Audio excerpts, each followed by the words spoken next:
Back in 2021, I designed a really cool custom modern home on the banks of the Charles River in Norfolk, Massachusetts, which is about an hour outside of Boston. The clients for this home had some really specific requirements that they wanted me to design around. The first criteria was taking advantage of the river views. Now, the Charles River in this location isn't very wide, and this site was long in the perpendicular direction to the river. But one thing that was unique to this location was that the property, if you're standing on the street, the property to the right-hand side was mostly wetlands and was never going to be developed. And the property to the left already had a house under construction. And so my clients really wanted to have privacy. They wanted to be able to sit in their backyard and have views of the river and make it seem like they were completely isolated with no one else around them other than the nature. And to the right, where that parcel was mostly wetlands, the river actually kind of weaved around.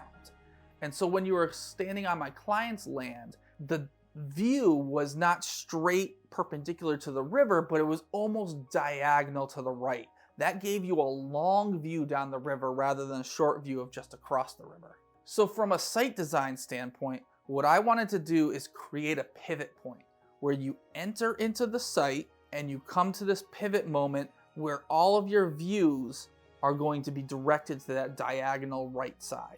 And so I use the entry to the home as this pivot point. You walk into the home and there's this moment. You can either go straight through to the backyard, and then the architecture is designed in such a way to direct your view to the right, or you can go into the main house. So that was the first driver of this design. Secondly, the clients are a married couple and they have 2 teenage children.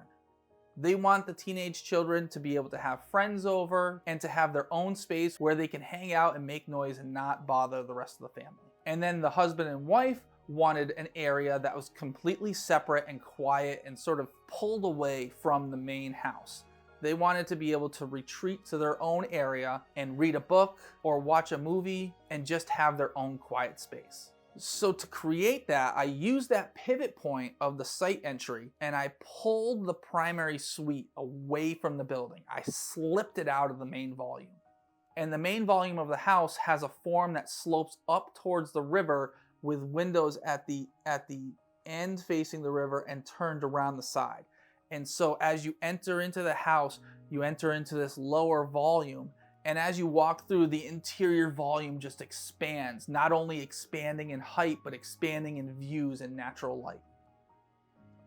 And so you have those moments, right? You have the site entry moment with the pivot point, and then you have the primary suite slipping out of the main volume. And that's where the name The Slip House comes from. When I'm designing, whenever I have volumes that are in relationship with each other, I like to use that for material changes and then also as a way to introduce windows and natural light. And if you study that moment where the primary suite slips out of the main house, I use the materials to enhance that relationship. Then on the second floor level, you have the bedrooms for the kids, as well as a sitting area and a large gaming area above the garage.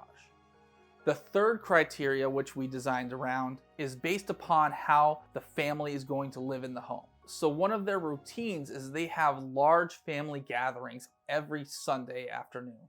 Sometimes it's 10 people, sometimes it's 30 people, but every single Sunday it's a standing tradition where the family comes over, they hang out, and then they have a large family dinner.